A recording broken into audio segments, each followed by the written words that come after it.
Welcome to Archaeopolitics, a Harry Potter reread podcast focusing on politics in the wizarding world. I'm Adri, your co-host and recovering English major. I'm Helene, your co-host, producer, and currently living human popsicle. Thank you, Minnesota.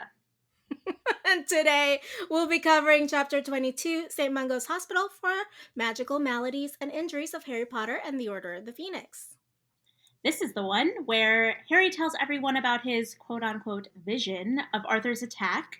Sirius takes the Weasley family in during their crisis, and the trio visit St. Mungo's for the first time. And this is the episode where we have a special guest.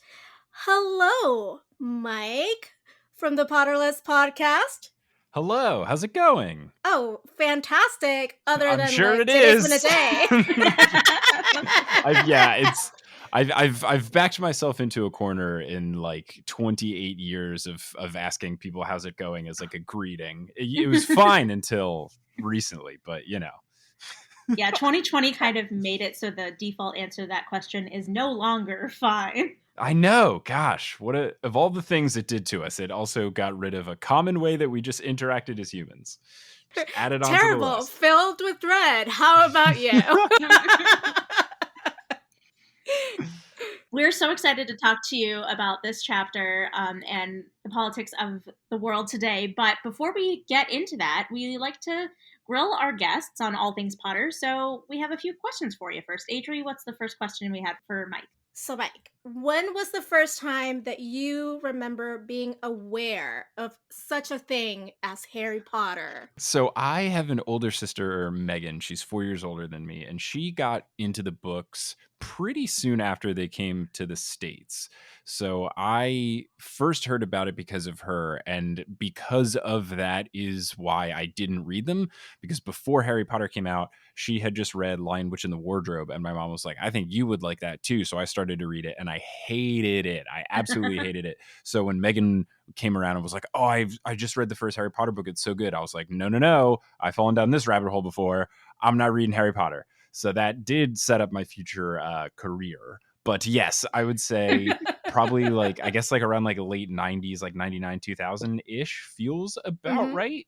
Like me in like second or third ish grade. I was born in 92. So yeah, that's when I first heard of its existence and very quickly was like, not for me. So your entire like adult life basically was shaped off of not trusting your sister's taste in books when you were children. Pretty much, yeah. I mean, I just growing up, like I was good at reading. Like I started reading at a very young age, but when it came to like reading just for fun, I didn't really enjoy it as much when I was young. I really enjoyed like playing sports, playing video games, stuff like that, normal kid stuff.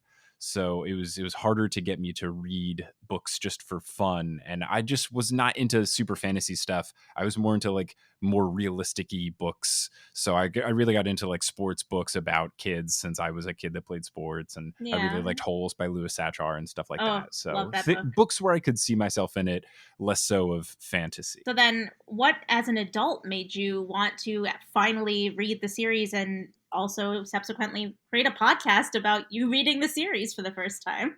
Yeah, so I had started a podcast about Vine, the app, because I was very much into the app Vine. And I started a podcast just to try to like convince people that meeting people from Vine is no weirder than like meeting your significant other from Tinder or a dating app of sorts. So I would just have conversations with the friends that I made from Vine and just trying to say like, hey, look, it's normal and stuff like that. So I did that for like a year and it was fun. But as like Vine started to fade and as the show felt like I was getting a little stale, I knew I wanted to keep doing podcasts because I liked the format, but I wanted like a subject that was less niche. So I tried to think when I was coming up with ideas, I was trying to think like what's a topic that a lot of people really like, because then it would have a very wide audience and not just like this very tiny subset of people. And the first thing I thought of was, oh, well, everybody likes Harry Potter. And then my second thought was, oh, but I haven't read it. And then my third thought was, oh, wait, that's the podcast. So that was my idea for the show. I sat on that idea for a little bit until I met my now wife, Kelly. But at the time, we weren't together, and I was just looking for more excuses to talk to her. And she offhandedly mentioned once that she really liked Harry Potter, and I was like, aha, an excuse to talk to her. So then I decided to like start reading the books in prep for making the show. And then, yeah, here we are. Man, the So series fitting. Close to Valentine's Day, the story. Just everything.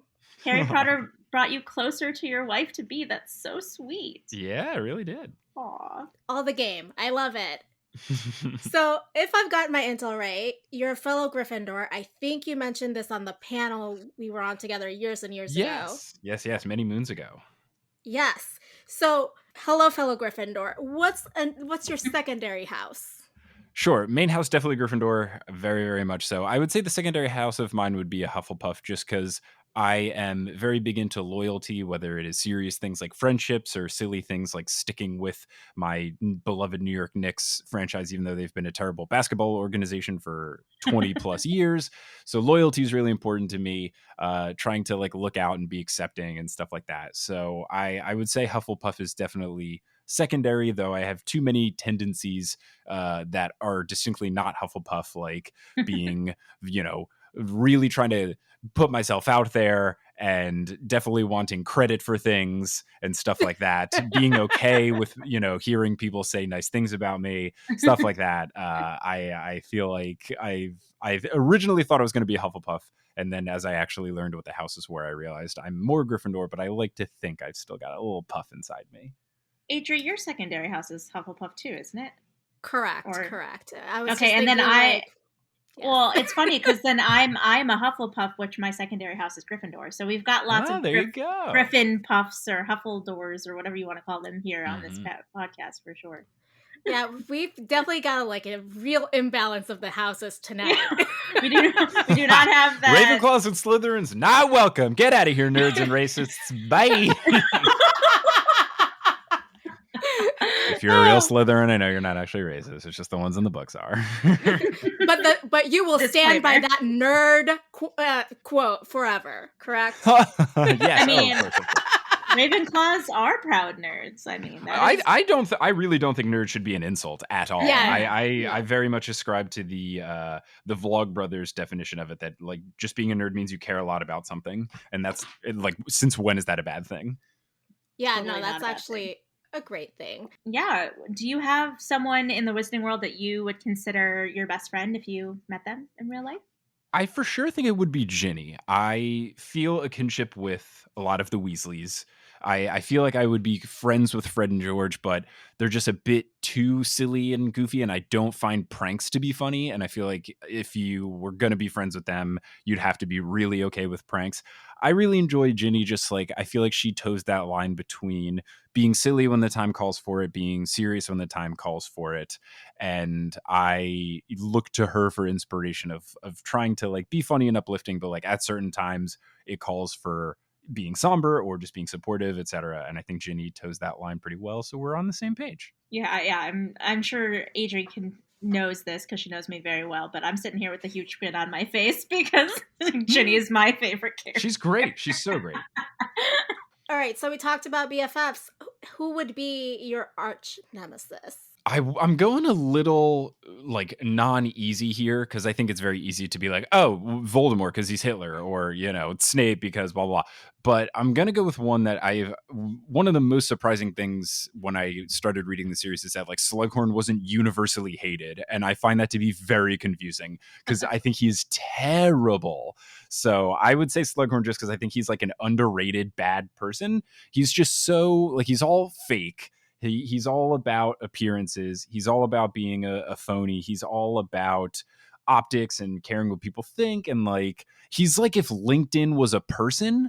And I think he deserves more hatred. Like Slughorn would be really into Clubhouse right now. Like that's who we're dealing with Slughorn. And I just I was like scarred of this in my early days of engineering before I started doing this full time, where like there were so many people that would just do things in their career for the sake of like getting connections or doing this thing because it looks good and stuff like that. And I just saw so many people that like shaped their lives based on like what other people would think or say if they did stuff, and it just rubs me so the wrong way. I'm very much about do whatever feels right to you, dress however feels right to you, act, date, like whatever. Don't do it based on like other people's opinions. Obviously you want to like keep people's opinions to like make sure you're not being a bad person, but like don't let other people shape your decision making. Just like be yourself. And I think Slughorn is just the antithesis to that. So I despise him. Man, LinkedIn as a person, that is like the most apt description I've ever heard. That is so, I love it. I love it. Yeah, I mean, Slughorn would walk around like his entire framed picture things is basically like the endorsed section at the bottom of a LinkedIn page where it's like, oh, Cormac McLagan's dad endorsed me for, you know, my Quidditch prowess or whatever. Oh my gosh, so true. Oh my gosh.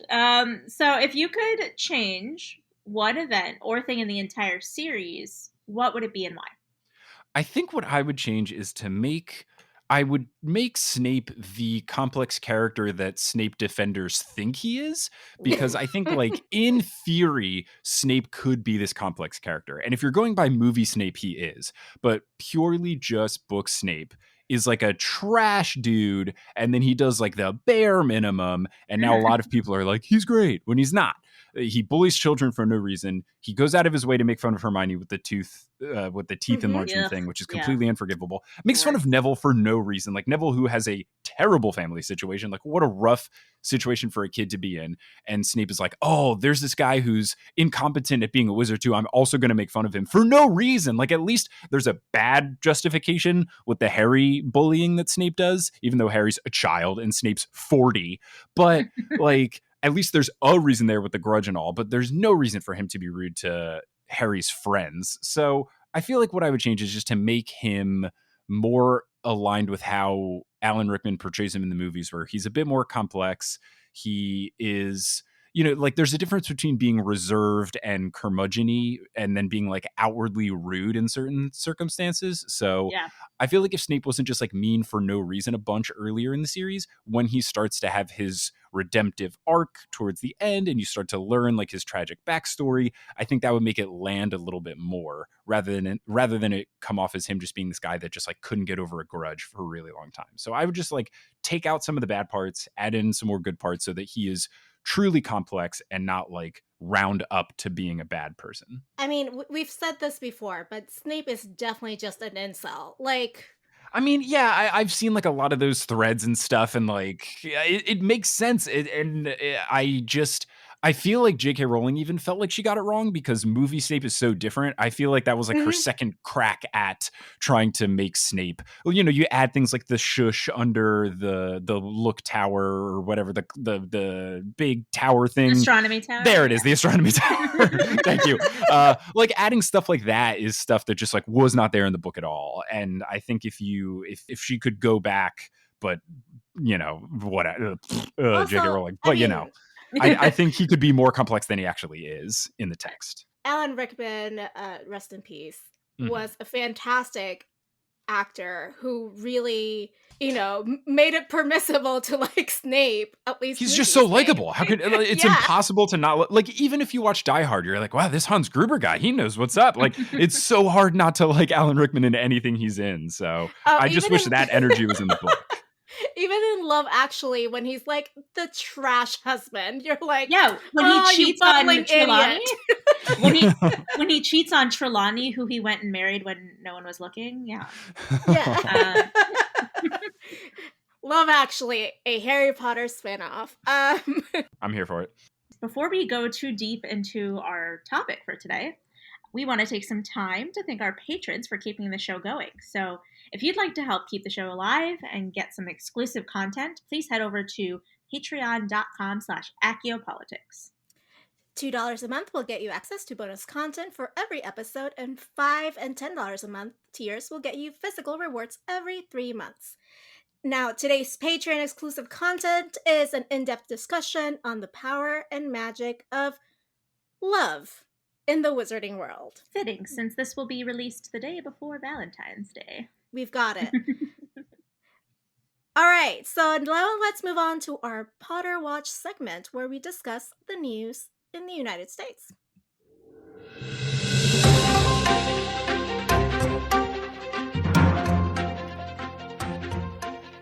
I mean, mean, it's been a week, it's been a year, 2021, and just really normally the Republican Party is morphing into the QAnon Party with someone called Marjorie Taylor Greene being the face of this. I want to know who her opponent was.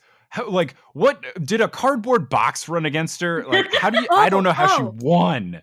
Okay, Mike and Helene, good. I don't know if you know this, but he had to get out of the race because he was because he getting got death threats, right? Yes. Yeah, super normal stuff. Yeah, okay, super cool. normal.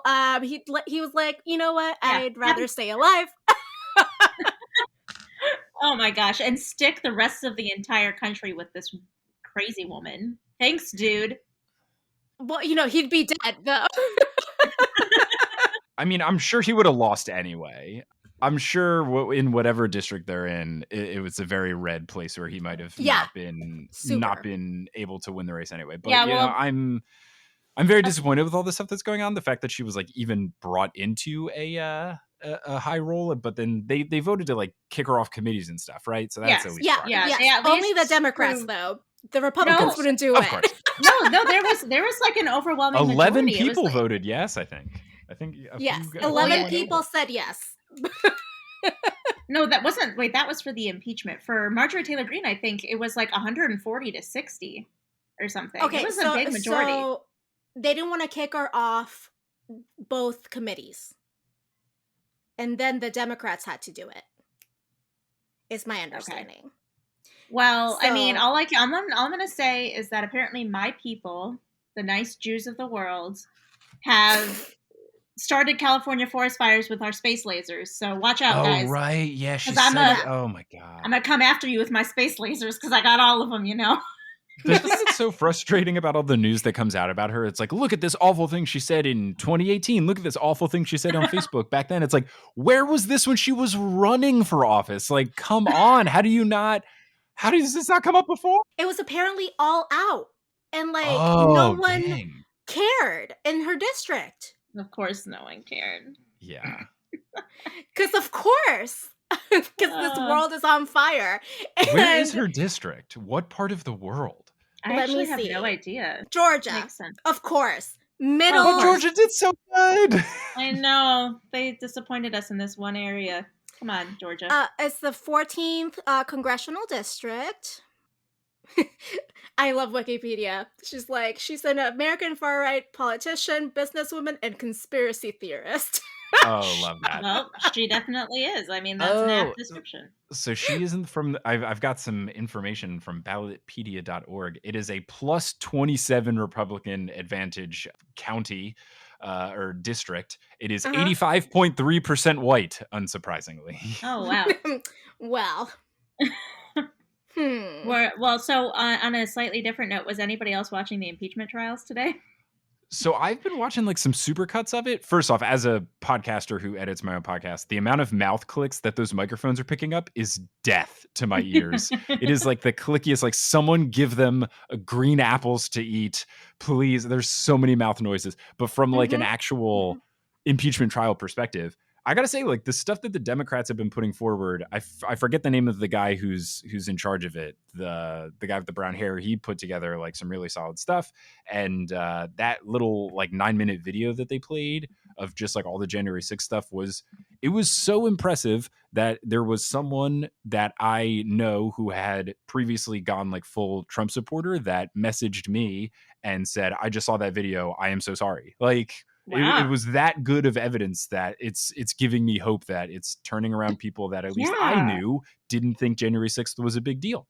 I have heard about this video and meant to watch it yesterday and haven't gotten around to it yet, but I am like very intrigued. My sister said somewhat similar things. I need to go watch it. Yeah, I mean, because all of the people who were at the insurrection were like live streaming it and stuff, they have tons of footage of it.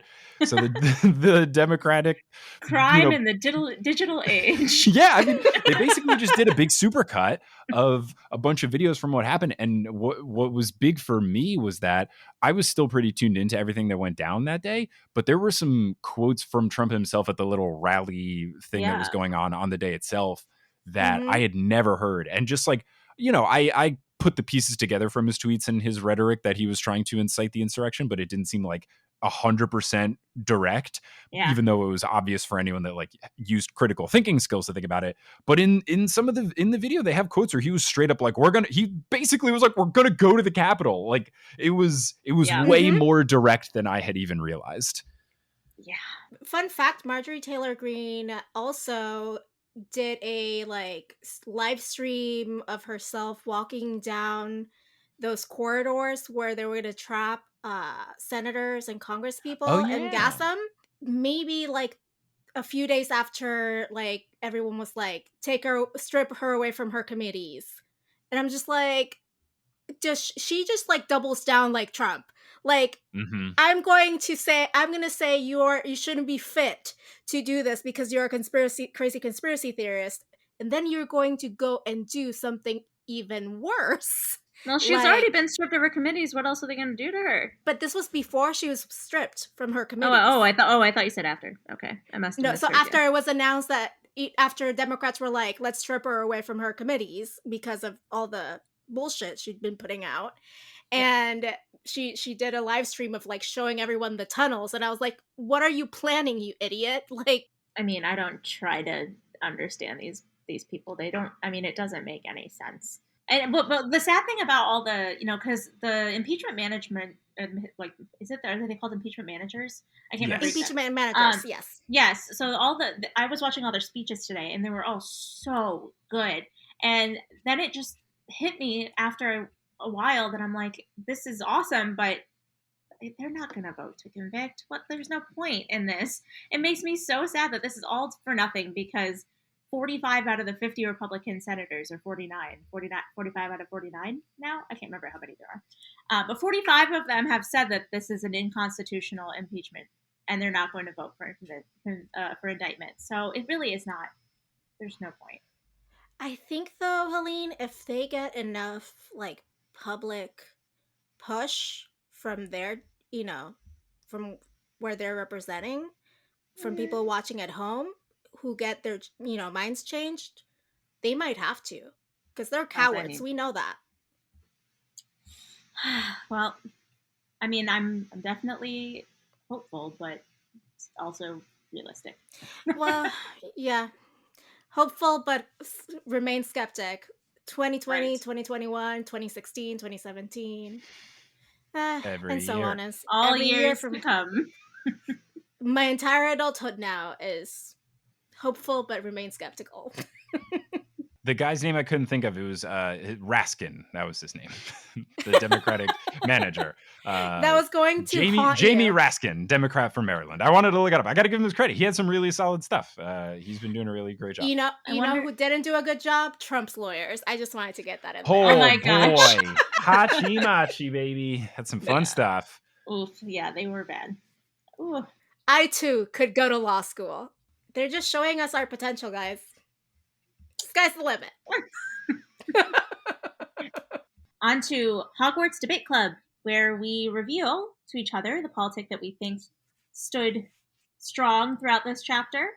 And then later we will deep dive into the quote or moment, character, and theme throughout the book that we think best embodies the politic that we're going to choose. So Your let's turn do first, this. Helene. Yes, I'm first. Okay. So my politic was half-truths. Kind of like, that was the best way I could think of to explain, like to name it, because there was also, I don't know, like information filtering or like, yeah, half-truths is kind of what I went with. So telling half-truths conceals the full story and allows the narrator or whoever's speaking or telling these half-truths to tell their story in a way that they feel is acceptable to their audience and that puts them in a better light. So we see this quite a few times throughout the chapter. We see when Harry tells the Weasley family of his vision, he definitely holds back on some of the more important parts, including the fact that he was watching the attack through the eyes of Nagini because he doesn't want the Weasleys to think lower of him or think that he did it intentionally or, whatever reason he had. He only told them half the truth. And then Dumbledore asks Harry questions to confirm his suspicions, but he doesn't exactly explain why he wants to know. He kind of just tells him only what he wants him to know and holds everything else back. And then this one, it's kind of reaching a little bit, but I kind of see it like when Sirius tells Creature to get out, Creature kind of, he doesn't say anything, so he can't tell a half truth, but he does what Sirius asks him to, but doesn't tell him that he's going to do to the extent that he's going to follow that. So as we learn later, that one word where Sirius yells out basically leads to Sirius's death because Creature ends up betraying him when he leaves and goes to Bellatrix. And then finally, in St. Mungo's, when Arthur is recounting his attack to his children, he explains what happens, but he doesn't talk about where he was specifically or why he was there. He just tells the bare bones of what happened without giving all of the special details that would lead the kids to understand that he was doing this special work for the order. Fantastic. Mike, what is your politic? Yeah, my politic was along the same lines, and similarly, I didn't know exactly how to phrase it. I originally didn't type it in the planning Google Doc because I was like, I don't know if this counts as a politic, but basically, like tailoring the message to whatever audience you have to reach a particular goal. So, like, for me, it was just like the way Harry's trying to get certain things out of every conversation when he's talking about this situation, and like with Dumbledore, he wants to know like what is happening, so he doesn't hold back any aspect of the truth at all. But then when it comes time to telling the kids versus when it comes time to tell Sirius, like he has different trust levels, but then also like different things to get out of it. Like he's just trying to explain to the other kids like what happened, so he doesn't feel the need to get into all of the details of like implicating me. And for me, from like a politic perspective, it's like people, whether it's withholding certain information or trying to like dictate the message, it's to try and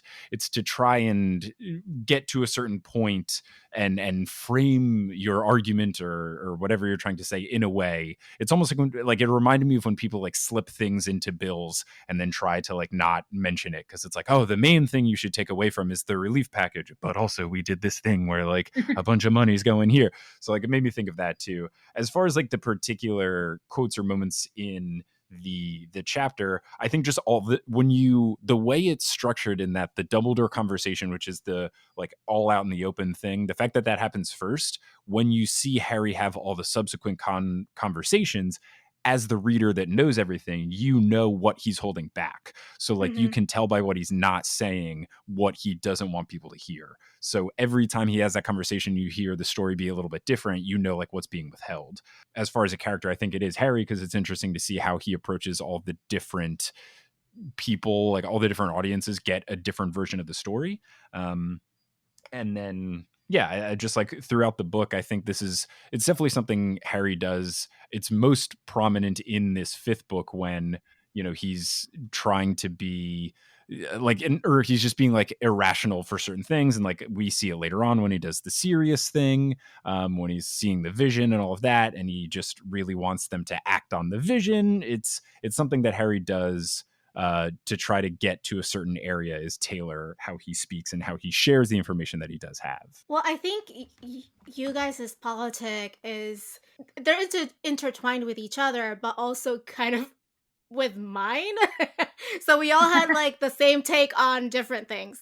So mine is conjecture, and which is kind of like a nice way of saying jumping into conclusions. Fun fact, Yeah. I am so depleted, I had to Google, how do you say when you reach a conclusion with insufficient evidence? And then the first thing was like jumping to conclusions, and I was like, that's what I'm looking for. Words. Words. Well, but in this case, it's not necessarily anyone's fault that they're just jumping into conclusions in this particular chapter, because no one really has the full story, not even Harry, even though it is his dream. There are things that Dumbledore knows or suspects that he's not sharing with Harry. And information is treated like currency, and Dumbledore is hoarding like all the info in that side of the marketplace while Voldemort has his other info swirled away. And that also made me think, well, conjecture makes me also think about the ways in which we can make arguments, Mike, like you were talking about, and Helene, how you were talking about half truths, where we can select and omit certain things to make us sound more learned or like wonderful, and then people are like, yeah, but there are like holes in that argument, just like when you're listening to any politician, they sound great, but then you're like, Yeah, wait, it's a, wait a second. it's all Two thousand $2,000 checks. Oh, they're to give you 600. $1,400 plus 600 is 600 $2,000 checks. exactly.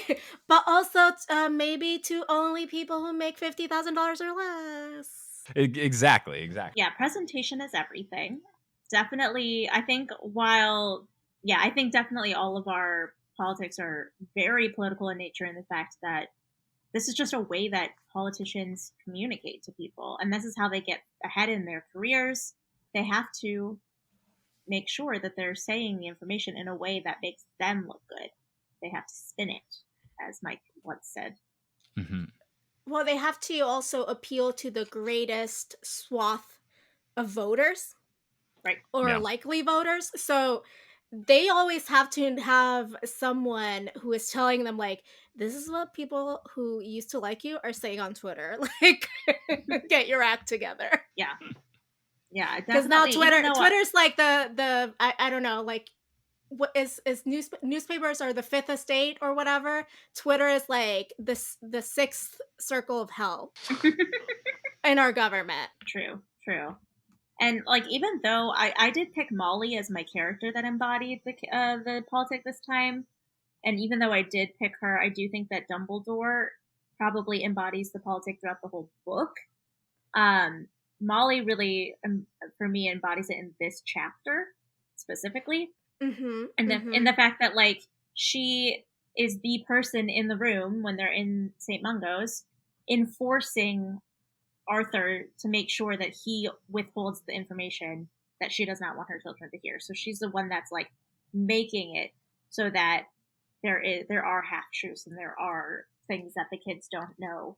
Without her in the room, I'm sure Arthur would have just told him everything. I guess she sees it more as like, these are boundaries that we have to put for our children's safety, but your children are nosy, ma'am. Right. Your children want to know everything. Stop trying to make their lives easier by just hiding things from them that they might actually be better off knowing. Just when you think you're doing the right thing, but it ends up blowing up in your face anyway. For me, the character was kind of like Harry, but I also thought that the members of the Order, from what we were able to overhear, are also pretty involved in like jumping into conclusions or, framing conclusions without really understanding if they have at least most of the facts. I don't even need all the facts, but at least most of them. Yes. Yeah, I mean, it's definitely something that comes up. It's like people already have an idea in mind, and then they just like get confirmation from a character, Mm-hmm. as opposed to like using all of like sound logic and reasoning to get to the conclusions. Like it's almost like they're trying to like confirmation bias their way into some of their decisions. Like they've made the decision and then they check afterwards, like, oh, cool, tight, that aligns with my theory I already was acting upon. Yeah, that confirmation bias is the worst. I mean, is the worst. We are all susceptible to it, right? But it also shows a very like limited view of one thing or something that happened. Like, you would get, I don't know, at a party you would ask 10 people like what happened, and you would have 10 totally different stories. And they might all be right, but until we all put them together, we can't have like the full picture, really. Right, but Yeah. then the people who are listening to all the stories are going to believe the ones that confirm what they thought happened and not the ones that don't confirm. And there we go. Did you have a quarter moment that from the chapter, Adri, that really stood out to you? For conjecture, I thought I was going to go with the extendable ears incident, but the more I think about it, the more I'm like, well, when Harry was in Dumbledore's office, and he grabbed, the port key, and for a moment their eyes met, and, he felt the way that he felt.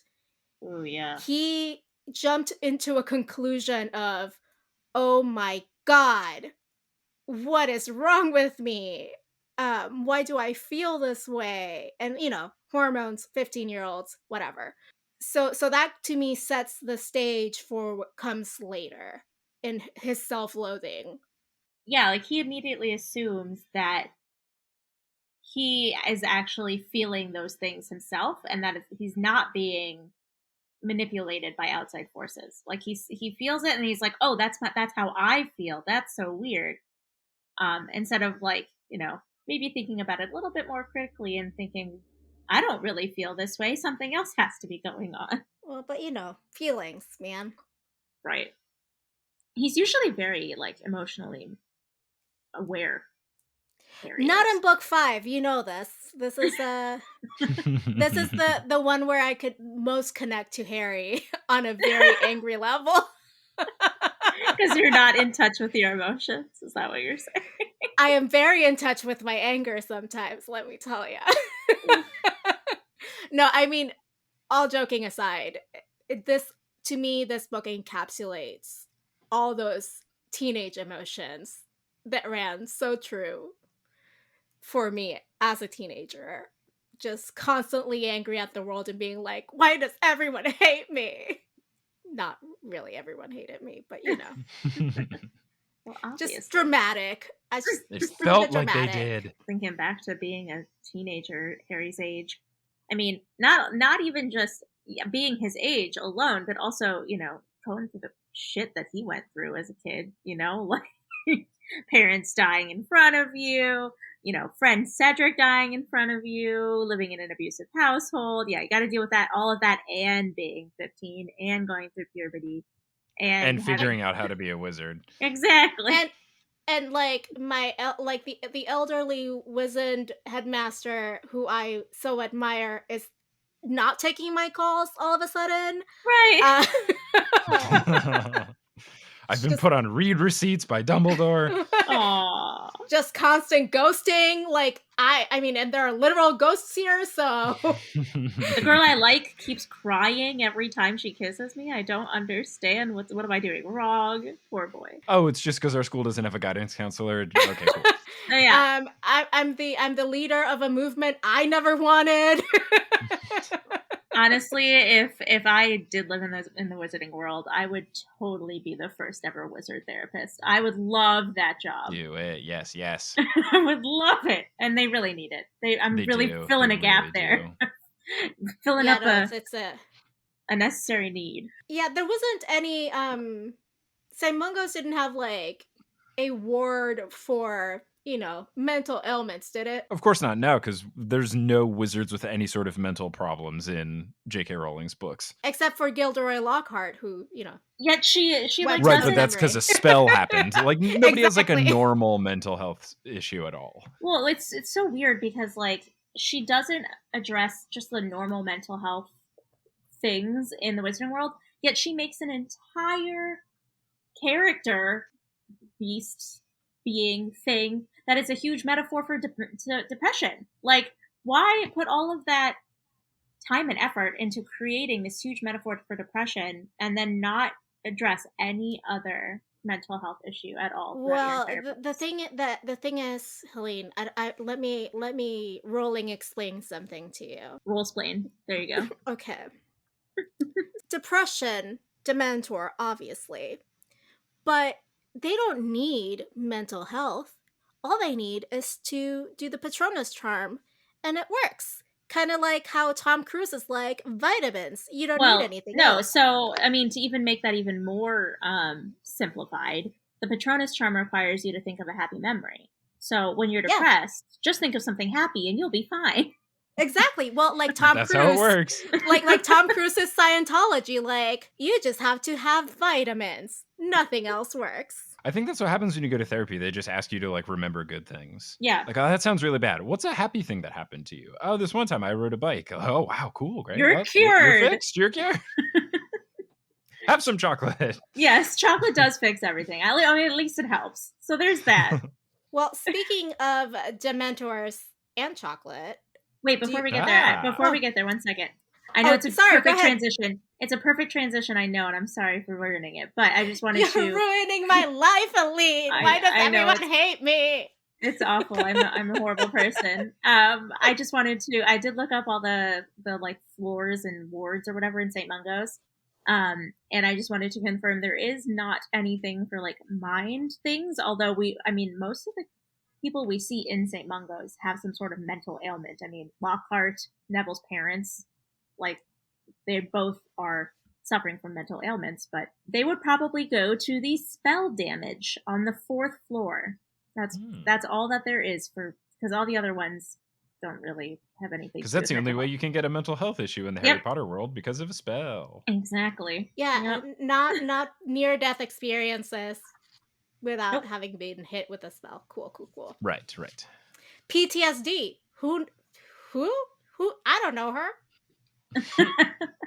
Okay, so now, sorry, we were talking about Dementors and chocolate, and now we're gonna talk about Dementors and chocolate. Oh wait, I did have one quote. I have my quote. I wanted to say my quote. I'm so horrible. I'm so sorry. We're going off the rails. So To I the did have a fourth quote. floor with you. Yes, I'm sorry. So there was a quote that I thought really fit my politic for this chapter. I just wanted to read it for you guys real quick. So it says, "It was," Harry began. "This was even worse than telling McGonagall and Dumbledore. I had a kind of vision." And he told them all that he had seen, though he altered the story so that it sounded as though he watched from the sidelines as the snake attacked, rather than from behind the snake's own eyes. Very, very telling. I mean, basically says exactly what I said the politic was, and the fact that he altered the story so that it made him look better to the people he was telling it to. So, Well, every time, every time you tell something traumatic, you're re-traumatizing yourself true. a little bit. Unless you have a professional to guide you through it, which we have concluded there is not one in this series.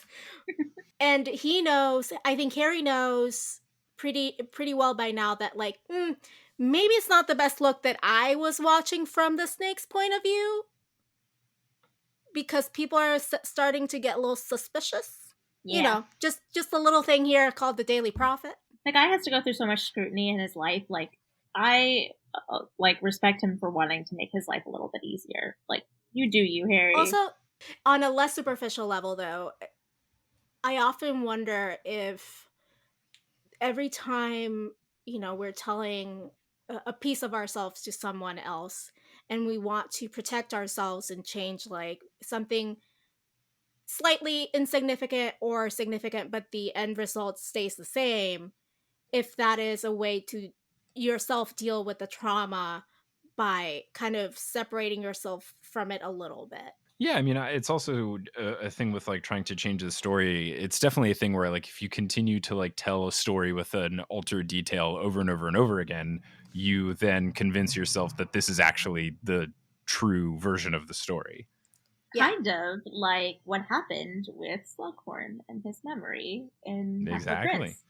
Except he did a really bad job of editing it. When I read the book, I always imagined it was like a comically terrible, like, get out of here, no! Like, I always imagined it being like very poorly white out on paper turned into a memory. It would have been much more entertaining if they had edited it like that in the movie, I have to say. But yeah, you can convince yourself of things that never happened by just telling yourself the same story over and over again. I mean, but still, poor Harry, he needs a therapist. Helene, you should be that therapist. I'll be there for it. I majored in psychology. I got this. You got this. I am useless at this. I majored in English. I can just You can teach him barely how to read. read. All right, so Helene, you really stepped on the best transition in the world. Thank you for that. I'm sorry. Now that I'm depressed, let's talk about Dementors and chocolate. Oh, there we go. There's a transition. So, Mike, what was your Dementor? What did you not thoroughly enjoy in this chapter? This chapter, it was funny that this is the one that we ended up doing, because this chapter I think is part of what I think is like one of the bigger issues with book 5. I don't think that the story of book 5 is bad, but I do think that like the way book 5 is told is one of my least favorite books in the series, just because it was like the first time she clearly didn't have an editor like telling her to cut some of the fat. And I think that it's really clear in this chapter when they describe St. Mungo's, because like this chapter starts, you've got all the snake stuff. He tells everyone about it. It's hype. You've got all the conversations, and then they're going to go visit Arthur, and you're all geared up and ready to go because Arthur's going to say his side of the story. And then what happens? For like 12 pages, it feels like they describe like getting into St. Mungo's and waiting in line for the receptionist at St. Mungo's, and then figuring out what's on all the floors of St. Mungo's. And like, I understand world building, but also just from like a pacing perspective, like just skip to the parts like they went into St. Mungo's and we're in Arthur's room. Like there's so much like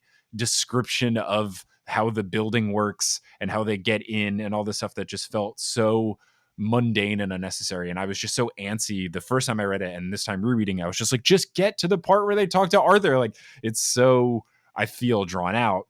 I was just gonna say it felt like a lot of work and emotional, like, labor, I guess, for no payout because we didn't see it in the Exactly. movie. Like if we had seen it in the movie, I'd been like, oh cool, we read about that. Like now we get to see it. And then they just left it out of the movie, which kind of stuff. But Yeah, when they described St. Mungo so in detail, I thought that it was going to be for a reason, but it was just like a lot of flavor text that didn't really do anything. So I was not a fan of that. And then another like minor thing, but this is just a frustration, is that one of the details they give you is that the healer in charge is like Hippocrates Smethwick. So like, oh, the lead doctor is named after the Hippocratic Oath. Really? Like this is just the like good thing when that person was born, they were told you have to work in the medical field, and you're not like Hippocrates Smethwick, the keeper on the local Quidditch team, because you have the doctor themed name, so you have to grow up to be a doctor. One of my maybe, biggest gripes is people being named after the thing that they do. It's so maybe he frustrating. was so passionate about being in the medical field that he changed whatever his boring old name was Ah, to Hippocrates Smethwick because he wanted that's to just be so enmeshed in what he was so passionate That's just about. that's just branding 101. yeah, that's why Johnny Manziel legally changed his last name to Football so that he became Johnny Well, Football. there you go. And like, I mean, I'm sure that's true for all the other characters that have just really convenient names, like Professor Sprout. Professor Sprout. He was like, "Oh, I'm actually Professor, John Smith, but I'm gonna name myself Professor Sprout because I just love plants so much." The original plant mom. Love her. Mhm, mhm. Helene, what was your Dementor? I love Harry. He and Ginny are tied for my favorite character. I love him so much, and I just feel so bad for him in this chapter because he is feeling so guilty for the part that he thinks or he feels that he played in Arthur's attack. Because he really feels personally responsible for it because he thinks he had something to do with it since he saw it through Nagini's eyes. So I just feel really bad for him and not being able to tell anybody what he's feeling. Or when he does try to tell Sirius just kind of like brushes him off. And he can't even sleep. Like he doesn't even want to go back to bed because he's worried he'll attack someone else in his dream. And poor guy. I just want to give him a hug and be his therapist. It's been a while since I read this chapter. Do we even go to St. Mungo's again after this? Yeah, Ever? we do. Yep.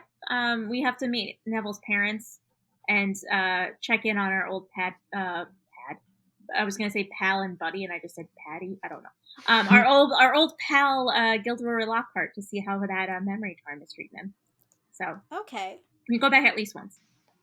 All right. So when they're in line and everyone's like, yelling around and he's overhearing all of these things, I'm like, I'm sorry. Is there no patient privacy in here? Like, this sounds like a trading floor. There's just like too much going Are on. you talking about when Arthur like knows exactly what happened to like all the other people in his room? Is that what you're talking about? But even in the info desk, like Oh, everyone was yeah. just very candidly and openly talking about what was wrong with them. Yeah, the receptionist talks like someone like giving out orders at like a very busy burger joint. Correct. Yeah. So Like, oh, Weasley, the guy got bit by a giant snake. Go to this floor. Like, so she's like, ma'am, this is a Wendy's. But yeah, so I was just like, is there not like HIPAA in the UK? And well, there like, is should be the doctor's it's Hippocrates. It's true. like I'm just really concerned about patient privacy. And then that's cemented later on, Helene, like you Do you, said, when Arthur knows everything about everyone. I'm just this is completely off topic, but do you think that when people reference the Hippocratic Oath, Hippocrates is like, "Oh, it's my oath." You know, have you taken my oath? I don't know. Just see him being all like cocky about it. Very Gilderoy about it, I would say. But in terms of what with Arthur, I mean, I've never personally stayed in a hospital room that was like shared, but I know it's a thing, and I feel like it's probably normal for people to, you know, Yeah. share like Yeah. why they're there. You know, Yeah, I mean, the patients talk to each other. yeah, And, but it seems to me like a lot of the information he's gathered is from overhearing the very loud and inappropriate conversations that doctors have with the patients, not from the patients themselves. I guess, yeah, And that's yeah, where I'm like, guys, I don't know, privacy, it's important. yeah, definitely. On to happier things. Mike, what was your chocolate in this chapter? What did you hold dear, really enjoy in the chapter? I really like Fred a lot. I Mhm. think he's such a great character. I was absolutely crushed for spoiler alert in case anyone hasn't read book 7, his death. So I love him. What? I love his Just antics. kidding. I love his Why did you have to I tell us that? just in case there could be other me's out there. But like just his dedication to snooping in this chapter is great. Like he is Mhm. so adamant about figuring out what happened and trying to listen in on every single conversation. He annoys Molly about it. He whips out the extendable ears the first second that they get the chance to in the hospital. Like he is so determined to hear what is going on, and you just got to respect someone who is really dedicated to a cause, and his cause is trying to listen in on conversations that he's been intentionally left out of. And I respect I respect him not quitting. I too respect that. As someone who used to be very nosy in her teenage years and would gladly lip read a conversation that was far away. Wow, I'm impressive. surprised that like Fred and George haven't come up with some sort of device or spell that allows them to read lips from far away. That would be really helpful. Or just Yeah, I mean, record a conversation. I guess the extendable ears do a pretty good job, but they do feel like pretty obvious unless they mainly use them in the books to like hide them under doorways and stuff. But I feel like it's a very limited use case where it's like, why do you have a giant silly putty ear sticking out? They kind of remind me, at least like the version in the movies reminds me of just like holding a can with a string up to my ear. Hmm. Hmm. But it's just like I a think that's supposed to magical be the. version of that. I think that's supposed to be the The inspiration, yeah, I Yeah. could see that. Helene, what's your chocolate? Mine was Sirius and Molly getting along for a total of like 0.3 seconds. Hmm. They don't get along very often. They tend to fight a lot, and usually it's about the well-being of the kids and what they think is best for them. And this moment of grief is awful, and it's so difficult and hard to navigate, but it does in ways bring people together. And this is just something that they were able to bond over, which I did like to see them getting along for a little bit. Harry's like main father figure and Harry's main mother figure, even though they're not anywhere like romantically involved whatsoever, but they're Well, but the just the two divorced figures. parents. The Yes. divorced parents coming along for one holiday. Yeah. What a miracle. So what was your chocolate, Adri? So mine was it's kind of cheesy. It's Arthur Weasley's like chipper determination in the face of like what was a near fatal attack, or a fatal Yeah. attack if it had gotten untreated. Very good, very good. And like they're like, "Oh, so why don't they take your bandages off?" And he's like, "Oh, I just keep bleeding all over the place." Just, Yeah. small I have things. mortal wounds. I have mortal wounds. It's nothing. We're good. Let's move on. Yeah. um He was really, really nice and to see in this chapter, for sure. and it kind of It also bleeds into the next chapter, which has one of my favorite moments, which is when he describes Stitches to Molly, and then they like you hear through the closed door, they're like, "What do you mean? That's the general idea!" Like, one of my favorite moments across the entire series. So Oh, I agree. His chipper attitude is fantastic, admirable. it kind of tracks with, I just finished this book called 13 Things Mentally Strong People Don't Do. And one of the things is like when faced with adversity, like mentally strong people don't wallow in self-pity. They accept the situation, they know it sucks, but they're not going to like throw a pity party over and over again for themselves. They're just going to be like, okay, this is how it is. Now we just gotta get out of it. yeah. Yeah, I mean, I'm glad to know that that is something that a book said is for mentally strong, because I have always done that and I didn't know if it was like a good thing or if I was just like heartless, where I was just like, look, it's done. I'm not going to waste time Mhm. being sad about this. We got to move on. And I have been, I know that sometimes it can be a complaint of either friends or significant others being like, hey, just let me be sad for a little bit, instead of I'm always trying to like fix stuff. Yeah. But I do always try to keep in mind that, like, I think there is a time to be sad and there is a time to look back with regret, remorse, whatever. But there also comes a point where you have to realize your time is better spent like trying to move forward, move on, address the situation, rather than just like you said, wallow in your sadness.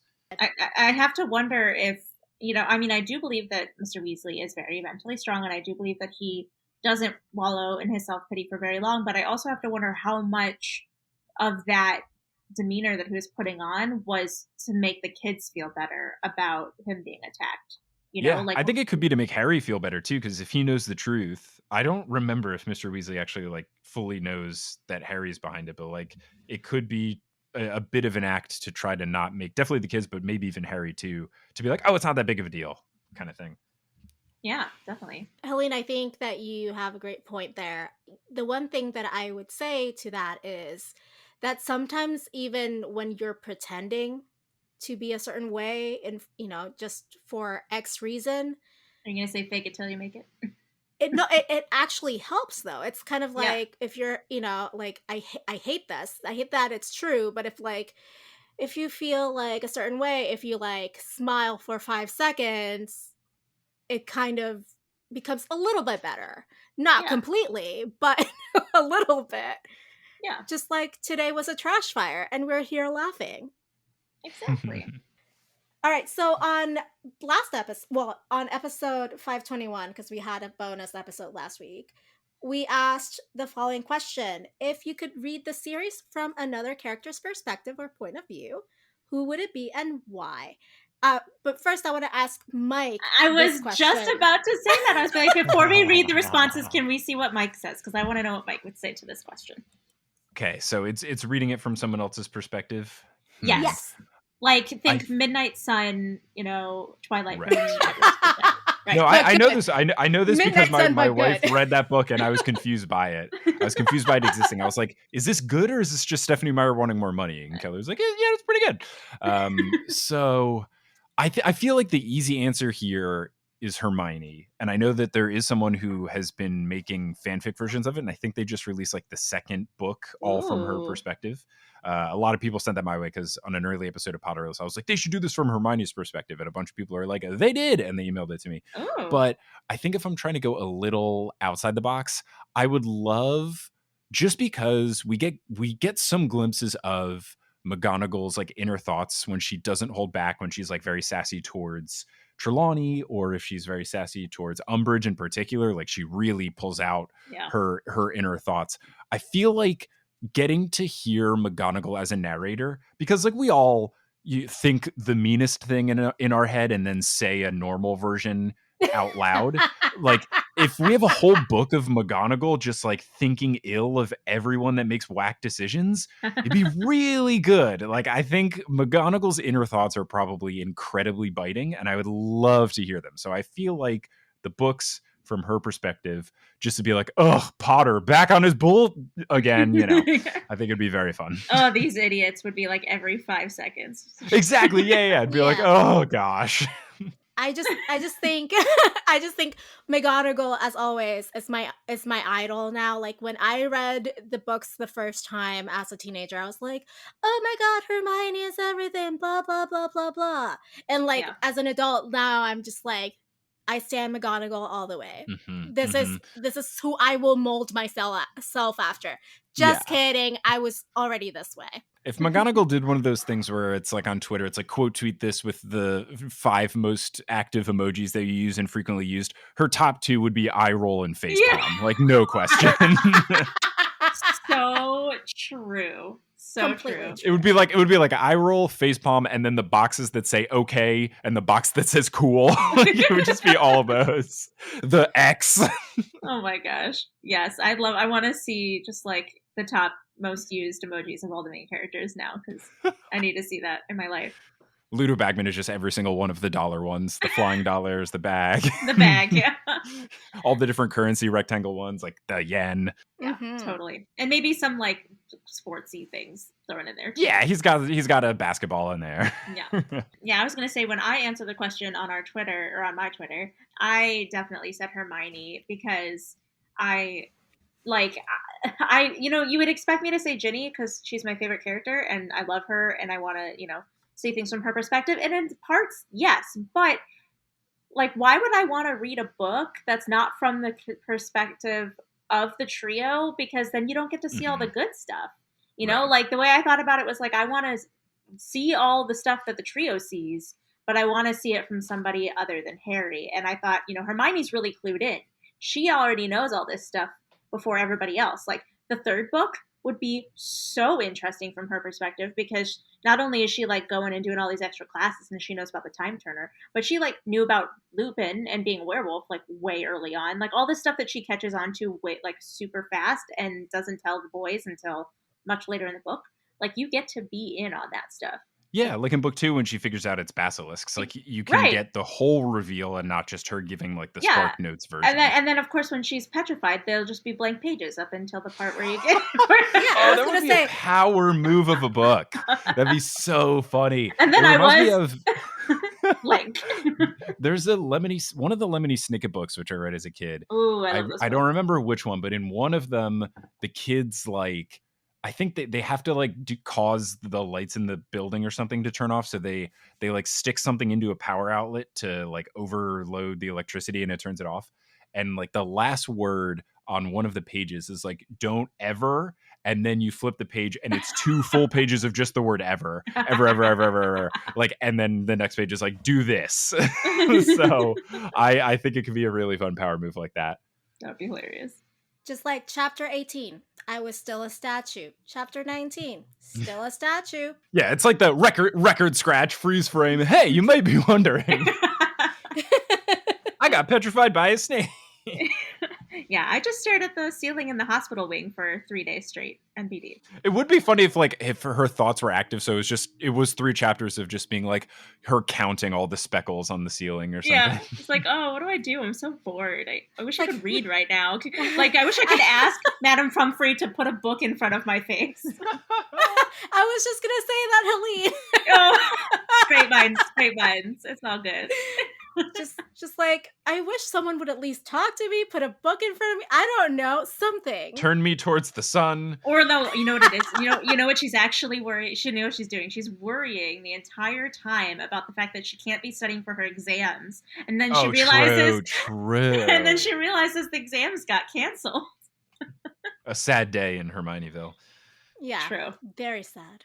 All right, so I am gonna go through some of the responses that we got to this question from our listeners. So from @NomaLily, I don't know how many L's there are in there. I'm sorry if I'm saying it wrong.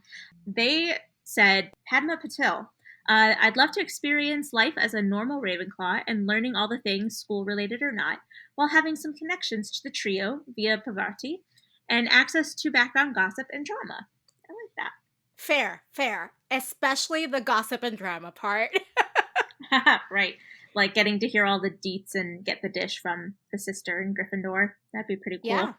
And then at Toronto 2013 said Luna, and a lot of people said Luna, so we're going to hear all the different reasons why people picked Luna. She was definitely the most popular, that's the word I was trying to think of, character when answering this question. So they said Luna because she navigates the world under the influence of her father's conspiracy theories, but also cares deeply about justice.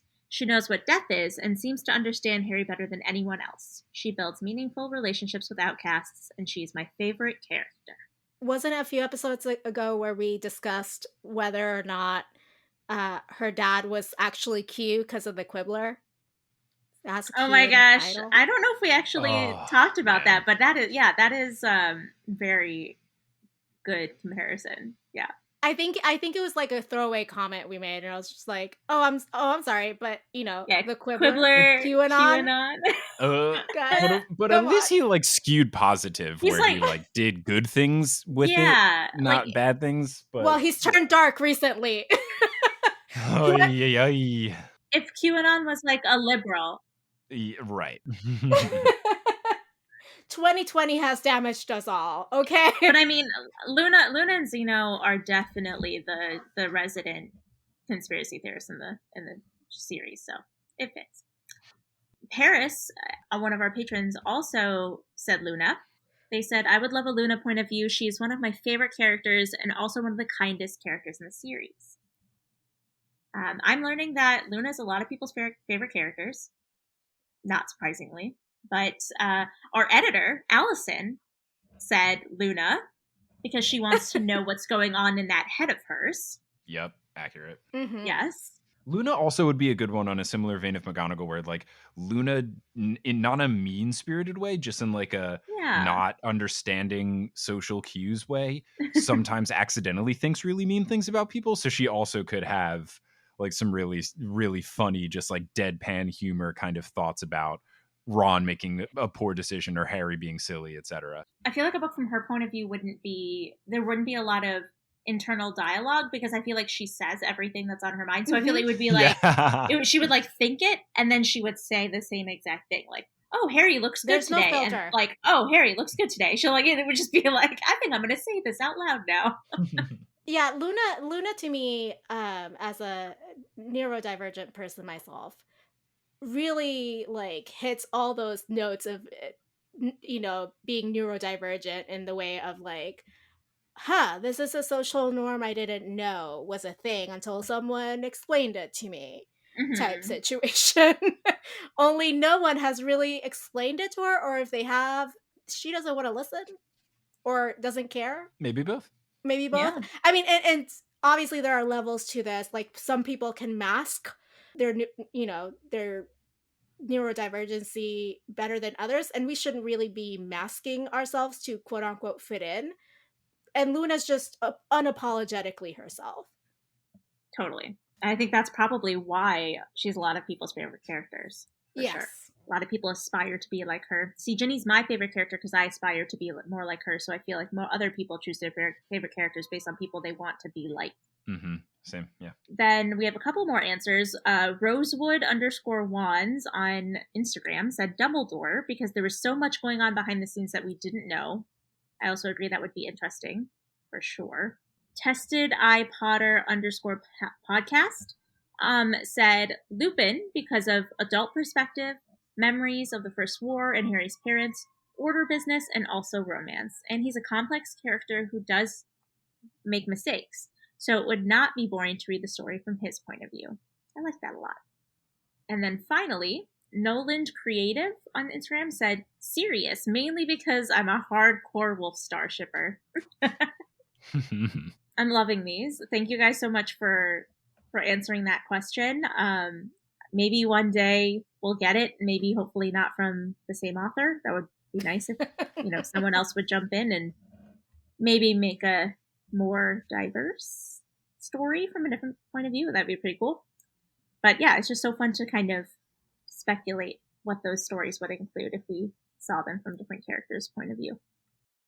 All right, so this week's question is, what other inventions would you have liked for Fred and George to create? So we've got extendable ears and all of the great stuff that we see in the books, but we feel like some stuff could, was missing or could be refined. So what kind of things would you have liked to see them create? Yeah, what mundane inconveniences could be solved by magical inventions? Or, What would you hilarity, just exactly? Yes. what looks funny and is mildly useful. I'm okay with that. Yes, I can't wait to see what everybody comes up with. All right, that being said, now is the time where we kind of stretch, kind of like this is the cool down phase of the podcast. And we talk about non Potter stuff. We talk about the media that we've been consuming. Mike, what media have you been consuming lately? Sure. There's a podcast hosted by someone that people listening might be familiar with, Sequoia Simone, who also is a co-host of Fanatical Fix and Where to Find Them, which is a great Harry Potter Love podcast. her. Love She's her. Love great. the She podcast. just Yes. launched a new podcast called But Make It Scary, which I really enjoy, where it takes her and a guest take a rom-com and then each person turns it into a horror film.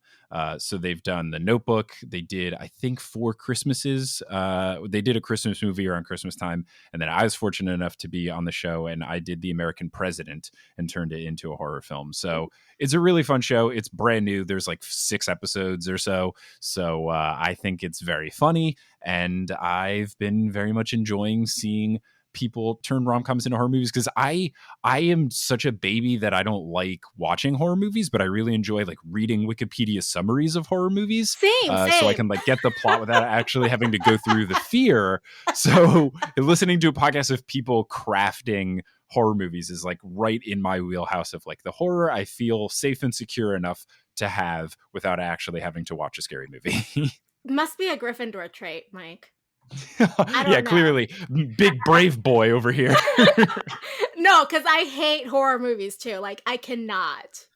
Like, I Yeah, cannot it's just stand jump it. scares I can't do. Yeah. I can do like a creepy thing. I can do a psychological thriller. I can do gross Same. stuff, but I just jump scares. I've never enjoyed. I feel that. Do you have anything to plug? Do you want to plug your own project? Yeah, so we've talked about it in this episode, but if you want to listen to the Harry Potter podcast that I create called Potterless, it's where I never read the Harry Potter books as a kid. Me and guests were going through all the books and then all the movies, and then I did some fan-made stuff like a Harry Potter musical and Puffs, and now I'm doing Fantastic Beasts. So whole bunch of stuff there. Just search Potterless wherever you get your podcasts. And then I do some other stuff as well. You can go to my personal website, which is it's Schubs. It's schub.es. I've got new stuff coming out. I've got a big project that I will start to launch a Kickstarter for in late March. I'm trying to be like secretive about it until I get to the point where I'm making a big announcement, but keep your eyes peeled for that. It's something I'm really excited towards doing. And then on social media, I'm just at Schub17 everywhere, SCHUBES17. I'm curious because I've been listening to your recent episodes on the Fantastic Beasts movies because I am also a host on Speak Beastie, so I work with Lizzie and Michael. Oh yeah. And I listened to those episodes, but I'm curious now that you finished Crimes of Grindelwald. What is can you tell us what the next episode is going to be about? I think I'm going to try to intersplice in. I did a bunch of episodes on Puffs, and I have a couple of like interviews with the cast that I haven't put out yet. So I think after I finish Fantastic Beasts, I'll do one of them. Then after the Crimes of Grindelwald episodes, another one. And then I think after that, I want to move on towards Harry Potter video games because they're like really fun, and I want to like alternate things that I'm critical towards, which I did not like the Fantastic Beasts movies at all. So to kind of cleanse the palate, I'm going to go towards and do like some of the sillier video games. So I have the Lego Harry Potter games. And then I have been told that the PlayStation, like old school like PS1 games are ridiculous. So I'm going to try to find a way to play those games and do episodes about that. So yeah, I think Harry Potter video games is the next Are we frontier. talking like PS1 Quidditch Harry Potter? Yeah, I've played the Quidditch game, so there'll definitely be at least part of an episode about Quidditch World Cup. I've played that game, which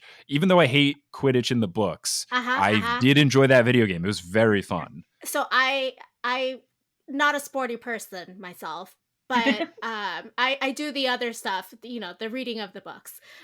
Right. but I was obsessed with that game. Yeah, it's fun. It's really fun. And my brother lent it out to one of his friends, even though it was my game and not his. And How dare we he? never got it back. And that is Oh a grudge I am no. still That's it. holding since Yeah. then. That's No, it. I feel you. There was back in high school, I lent one of my neighbors a copy of I beat the Spider-Man 3 PlayStation 3 video game and I let him borrow it. And then he hooked up with my ex-girlfriend and I never spoke to him again Oh afterwards. But then no. part of me was always like, Devin has my Spider-Man 3. There's But I any don't want reason, to talk to him. there's any reason to talk to him again, that would be it. Yep. But nope. Nope. Man, no, I have to say the Lego Harry Potter games are one of my favorite games. I've played them through and beat them like 6 times. I freaking love those games. So if you They're have, fun. yeah, I'm halfway through the first one and I've really enjoyed it. oh my god, they're so fun. And I can't wait until Hogwarts Legacy comes out, and then you have a whole new thing to talk about because that is going to be a beast of a game. I'm so excited. Yeah, I'll have to see. I don't know if I'm in the business of buying any official Harry Potter related merchandise, and I want written statements from everyone that like J.K. Rowling doesn't get any money before I buy anything. Oh, I'm planning on. I'm definitely planning on buying it used if I can. Yeah, Sure. yeah, good. Go to. I mean, that's why I hope GameStop continues to exist because I know that they've been in a little bit of trouble. But there you can go and buy a physical copy used, and I need them to be around so I can do that and play Hogwarts Legacy because. Don't worry, Reddit's So on it. you are behind. Yeah, you're behind Wall Street Bets is what we've learned. It's all a ploy for you to play this game. I'm really hoping that wouldn't come out. Oops. Oops. Sell. That was really smart of you to pose as a man, create a white man creating Wall Street Bets and making it like super bro and fratty, and then like convincing off the scent. everyone. It's Yeah, literally convincing all- everyone to like I did buy it- GameStop. I did it all for Classic my, misdirect. I did it all for my love of Potter, guys. I It's did the it. long con. Guys, I'm just so smart. You don't understand.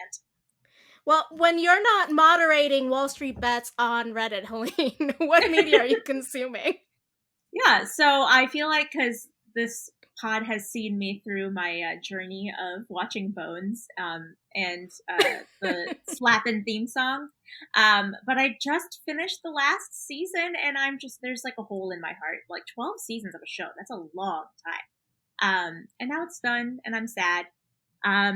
So bye Bones. But I have like 5 of them, so I just have to go through them all really quickly. Second, WandaVision. Holy crap, I know I've mentioned that I'm watching it, but the freaking latest episode blew my goddamn mind. It's so good, you guys. Oh my god, if you haven't started watching it yet, go watch it right now. I swear to God. Well, okay, don't do what my friend Rex is doing and try to watch it before watching all the Marvel movies because you won't understand the thing that's going on. So go back, watch all of the Marvel movies, and then watch it. It will be worth it. I promise.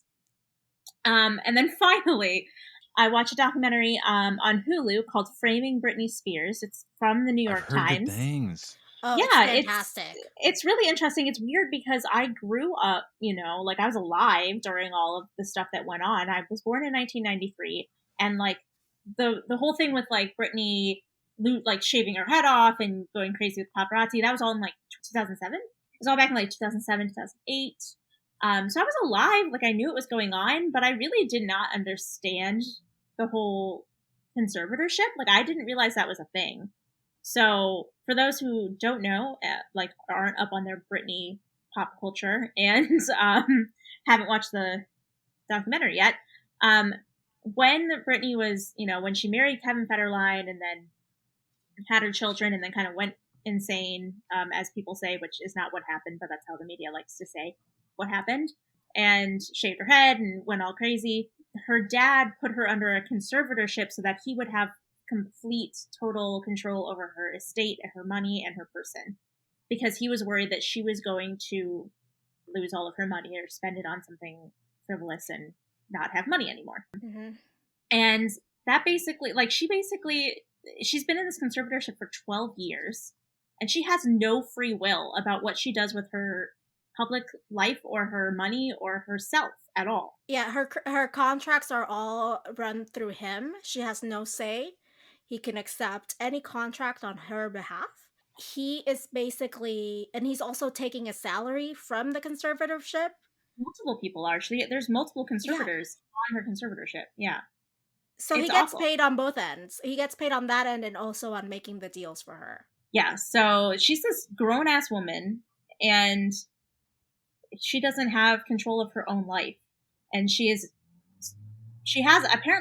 been fighting it for a while, but she's like more publicly fighting it now. And so there's this whole Free Britney movement to try and help her gain control of her life back, because of, a time of kind of mental unstableness that she went through 12 years ago is still controlling her life.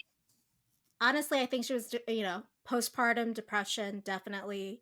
I was in college by then, so I was really, I was super aware of everything that was happening and how it was being covered, but also like the temperature, as it were, about celebrities back then was very much like, look at Paris Hilton and Lindsay Lohan and Britney Spears just partying out and just like doing coke or whatever. And when you look at the documentary and see like everything she had to put up with, I'd be like, yeah, I would have also took an umbrella at least to that car. Media coverage back then was wild. Like, just think about Yeah. all of the Janet Jackson Super Bowl stuff. Yep. That Oh, has yeah. aged so poorly. They stopped talking about like the war to talk about the Janet Jackson stuff. It's just absurd the way things were covered back then, and it's good that it seems like things are getting a little better now. But yeah, just to think back of how celebrity was covered in the early 2000s Well, this is just so also disappointing. the era of Perez Hilton.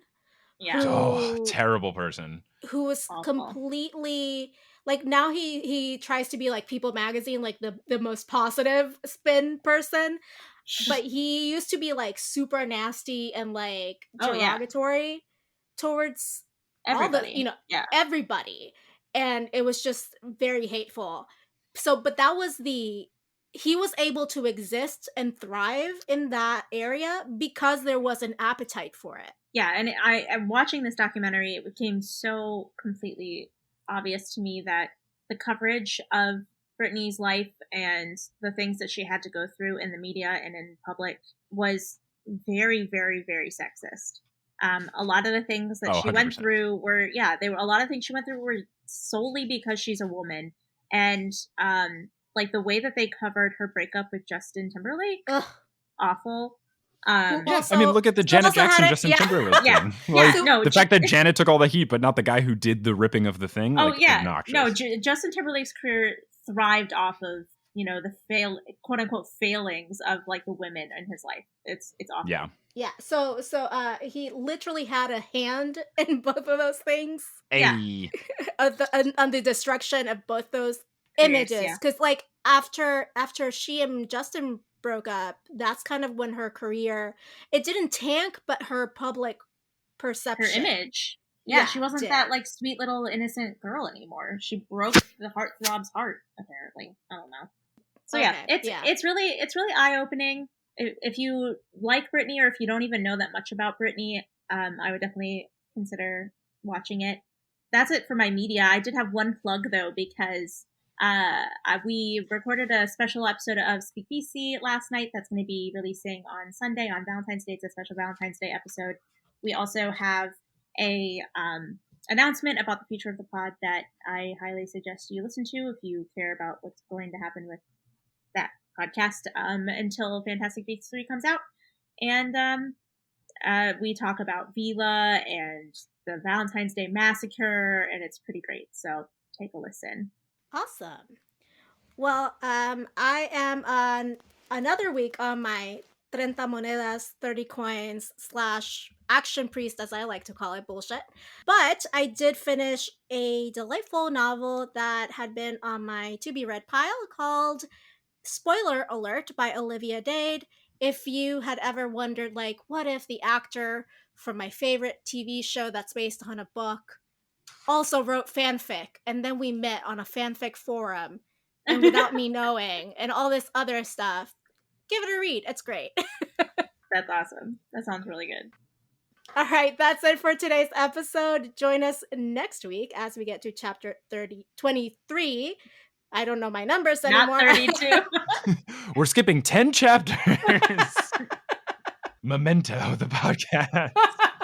I'm having a day. Okay, Christmas on the Closed Ward of Harry Potter and the Order of the Phoenix. Yes, and if you've enjoyed this conversation, please take a second to give us a 5-star rating on Apple Podcasts or wherever you're listening right now. We really, really appreciate it. All feedback. I know Adriana likes to say 5 stars or nothing, but Yeah, 5 estrellas o nada. But I mean, I would prefer you give us 5 stars, but I like feedback.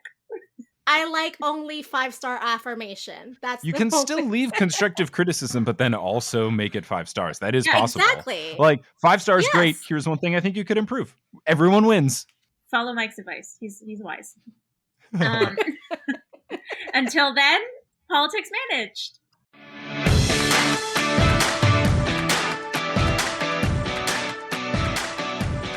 All right, we're here in the secret section of the show that only the coolest people have access to. Just like a super cool place where we talk shit about anything. Yeah, that's what we use the Patreon section for.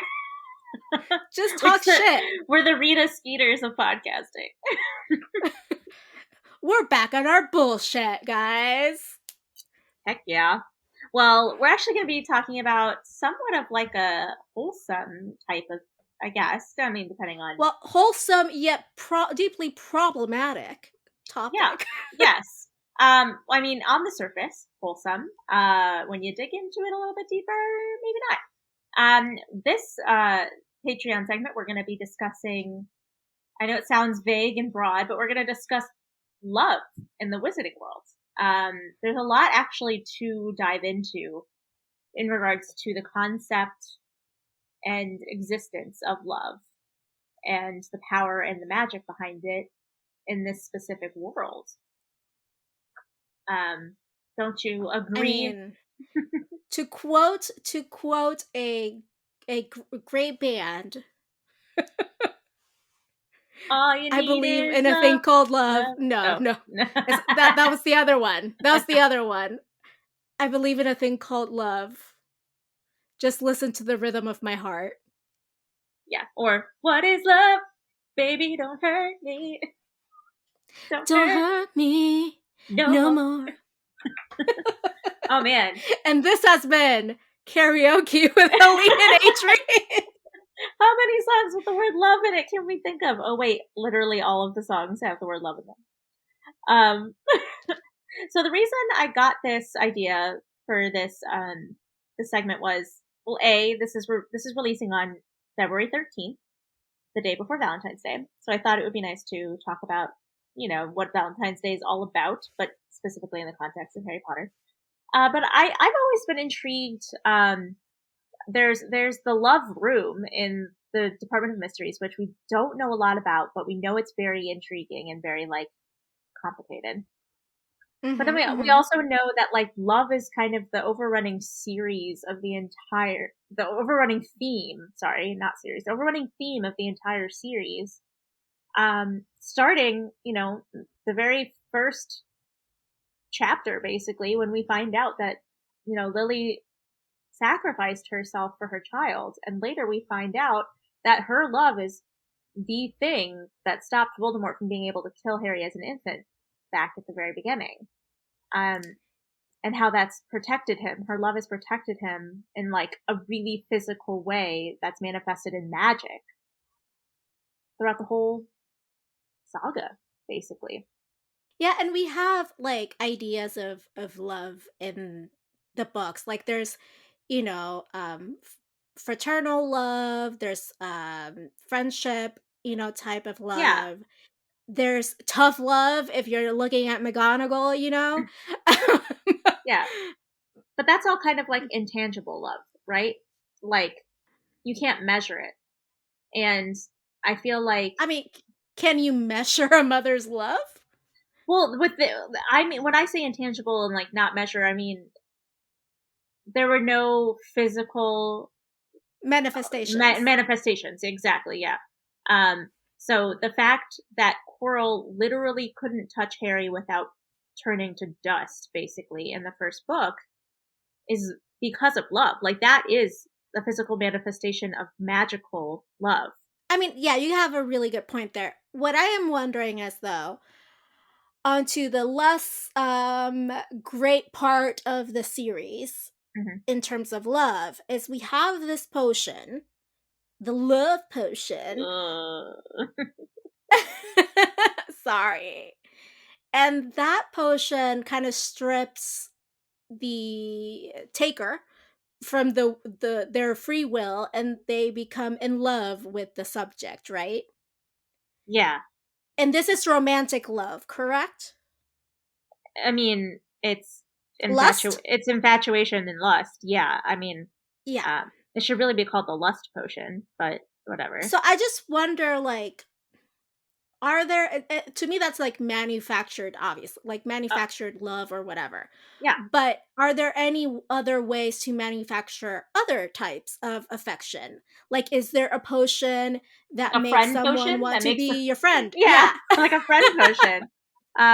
Yeah, that's interesting. I don't know. Because those are very distinctly different levels Yeah. of love. Yeah. Well, I mean, Like, like the only one we talk about is this, like, romantic. paternal, Yeah. maternal one. Oh, yeah. And then the lust infatuation one brought on by Well, I mean, Ardmorentia. yeah, I mean, like I think that a big theme in the series is definitely the fact that love will always beat out hate. Like I think in the lexicon when I was doing the research for this, there was one reference to when Harry was being possessed by Voldemort at the end of Order of the Phoenix. Mhm. Like the reason that he was able to get out from under his possession was he pushed him out with love. Like his overwhelming ability to love other people is what made it so that Voldemort could not possess Harry anymore. Well, and from canon, we know that the only thing that Voldemort does not understand is love, Exactly. And which has that's a been yeah. problematic based on some of the comments Yes. that the author The has made. the fact that he was conceived under the effects of a love spell made him a psychopath, and that's just drawing a very sad, un like untrue, inaccurate, false equivalent to people who are the product of rape being awful people. Like just because your, father or mother might have been a rapist does not mean that you are going to turn out like Voldemort. Correct. And it just, that comment to me ran so opposite of what this series is supposed to be about. Because Yeah. Voldemort's supposed to not, like, I think to call Voldemort like a complete sociopath or psychopath, I mean, it's not unrealistic. Because listen, like, 4 out of every 100 people in the United States is a sociopath. But I mean, not everyone becomes a killer. Yeah. There are people out there who cannot understand the concept of love, but they can kind of say, like, well, I mean, I mean, whatever, I there guess. there are aro ace people out there, aromantic people. It's Oh yeah, literally their I'm talking natural. about separate, like, these are two separate things though, right? Yeah, Like, no, cuz I'm drawing an equivalency to the fact that like there are people whose literal like sexual orientation is that they don't feel love or sexual attraction, but they are just as valid human beings and good human beings as, anybody who does feel those things. Yeah, but to paint like Voldemort as just like a stereotypical sociopath is just the laziest brush you can use Yeah. in your author's toolkit. Not because it's unheard of someone being a sociopath.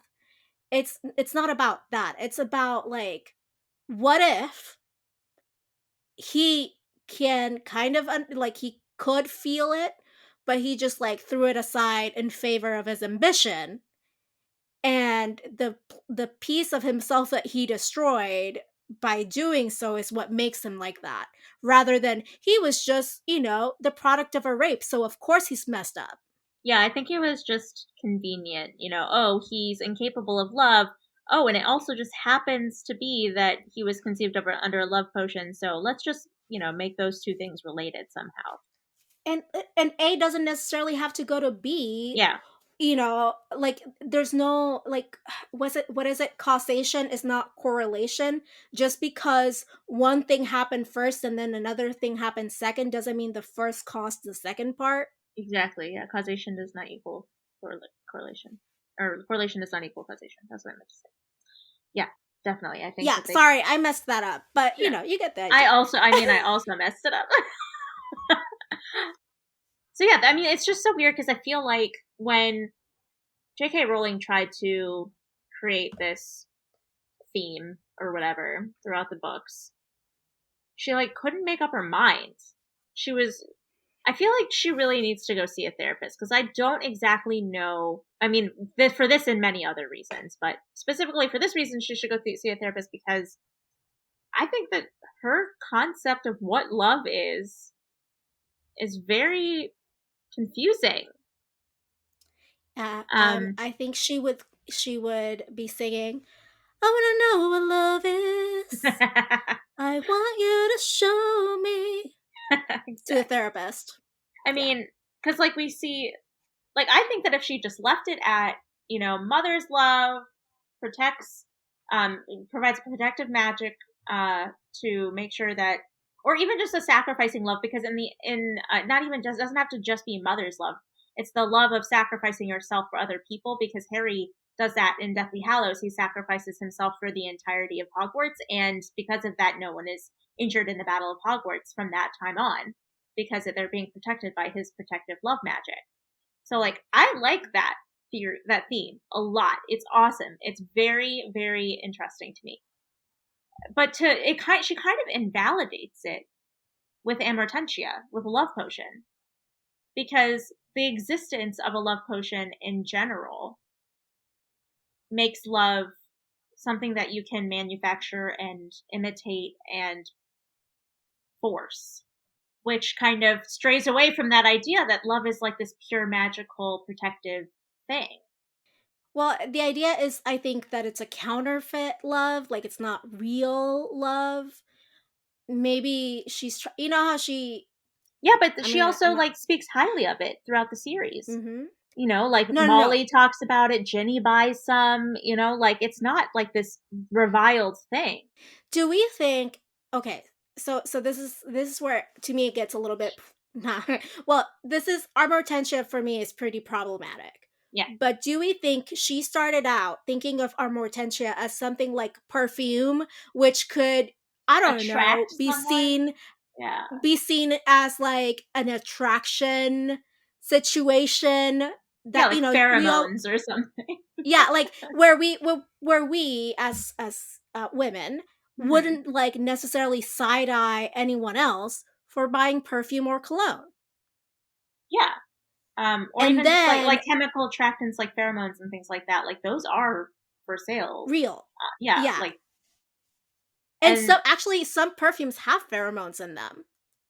yeah, and but the thing with that is that like yes, someone who uses that is doing like a little extra to try and Or like makeup, or yeah, whatever you use to look your best and attract and feel your best. I yeah, think that she started out thinking, like when she was world building, right?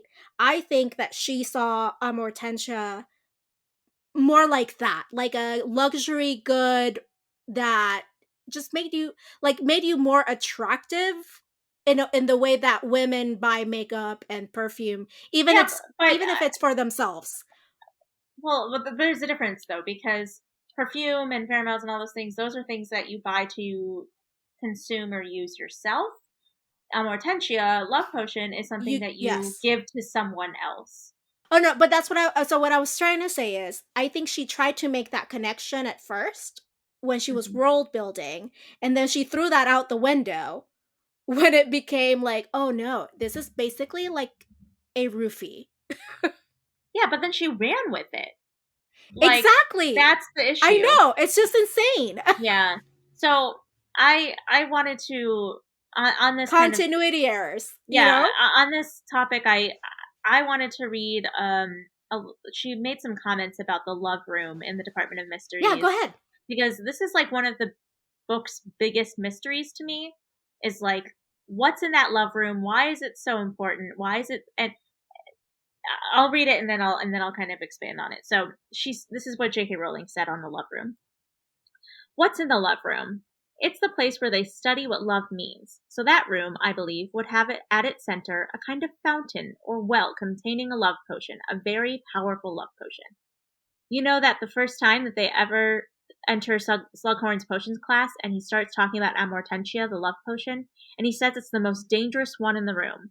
That's what they would have found in the love room. So you would see wizards and witches taking it. They would study the effects. The room, of course, has to be locked. And again, there's this thread running throughout the books, what love does, and it raises people to the heights of absolute heroism, as in Lily, Harry, and Neville. And it also leads them into acts of foolishness and even evil, which is Bellatrix and also Dumbledore. He became foolish. He lost his center, his moral center, and he became infatuated. So that's what it does. That's what makes it dangerous. It's a lot to unpack there, but I always found it so intriguing as to like why she even says it in the book that love is the most dangerous thing in the world. And I always was so interested into like, why did she think it was dangerous? And I think it's kind of problematic that she like holds love in this such high regard in terms of like the themes of the books, and then also, so it can be the reason that people do really great things and the reason that people do really awful things. I And she think that convolutes it a lot. It's very weird to me. I think she's bringing her trauma into this. Yeah. Don't we all? But she was in an abusive marriage Yeah. with her first husband Yeah. before she even wrote Harry Potter, and she has a daughter with that person. I mean, I don't know enough about her personal life after that. I think she married a doctor, but it might just be like she's conflating two things of like, I did really stupid things when I was in love with this, abusive asshole or whatever. Therefore, Or this is like, what I'm. do you think that maybe this is why another reason why she really needs therapy, but like maybe she is thinking that the abusive things her husband did, he did out of love, which is what makes love Yeah, dangerous. When really it yeah. wasn't out of love. He didn't do awful things to her because he loved her, and I don't know if she, like, that's where she kind of Well, loses me. I think it's I like everything is it's complicated, right? Right. When we talk about abusive significant others, whether it's emotionally, physically, or both, because one of the things in the pattern of abuse is love bombing, which is like that instant connection, like you've never felt this way before. They're so complimentary of you, they love you so much. And for a person who hasn't, like, who's in a I want to say like weak, maybe vulnerable position, or a person who has yearned to be loved and Hmm. has really never received like real love, that feels like soulmate level love. And when they start churning on you, which is like when they start calibrating to see what your reaction is going to be so they can control you, Hmm. or they start criticizing you for every little thing and see if you change to please them, and then kind of like steadily up the ante, that that can still feel like love if you come from a place where you've been criticized all your life, and they will tell you they love you, and everything is I just love you so much, I just I Right. couldn't help myself. And that's the narrative of a lot of like shitty relationships. And it doesn't even have to be like heteronormative relationships. Like this can happen in any relationship, even in friendships, actually. Yeah. Yeah. I just it's yeah. The fact that And she needs therapy. I I agree. mean, so Like, no, it's just the fact that like she had such a great thing going with this theme of love over conquering, oh, not that over conquering, but love she over tried. overcoming hate, and love will always win, and love can be the thing that protects the people that you love, and whatever. Like that was a great theme, and then it's just difficult because there are so many other ways that she talks about love in this series that are really problematic, that like I just wish Emma Hortensia didn't exist. Okay, honestly, I keep thinking about this as we're talking.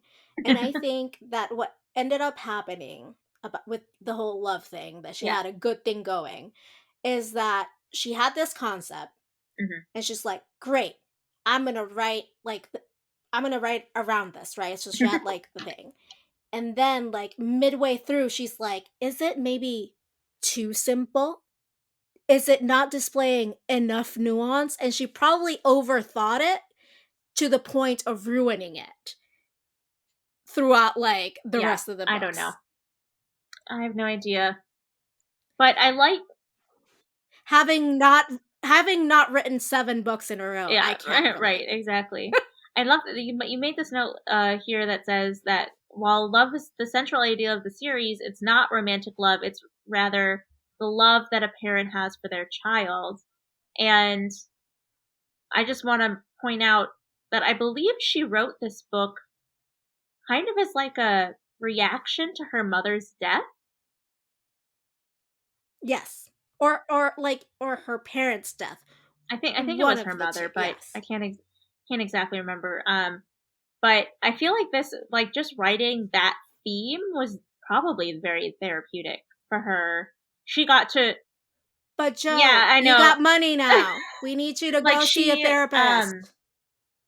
she wrote herself a world where a mother's love is literally the most important thing, because Okay, do you know on Twitter when they say, "But we thanks for like the tweets, but we need you to follow the account," yeah, I Like, "Thanks for the books, but we need you to go to a yeah, no, I mean I therapist." totally agree. I just think it's really interesting as a person who is very intrigued in human behavior and why people do the things that they do.